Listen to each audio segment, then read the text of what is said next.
ஏன் ஆஞ்சநேயரை சூரிய புத்திரர் என்று அழைக்கிறார்கள் தெரியுமா? அதற்கு பின்னால் ஒரு அதிசயமான வரலாறு இருக்கிறது.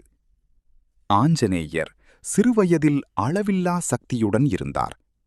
ஒருநாள் வானில் பிரகாசித்த சூரியனை பார்த்த அவர் அதை ஒரு சிவப்பு பழம் என்று நினைத்து பிடிக்கப் பறந்தார். அந்த அளவுக்கு வீரமும் துணிவும் கொண்டவர் ஆஞ்சநேயர்.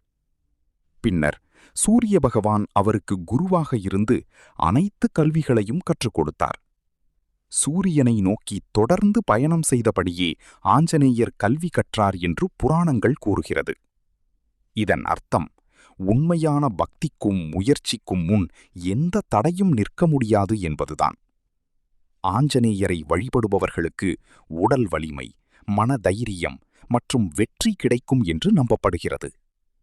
நீங்களும் ஆஞ்சநேயரை நம்புகிறீர்களானால் ஸ்ரீ ஆஞ்சநேயா போற்றி என்று கமெண்ட் பண்ணுங்கள்.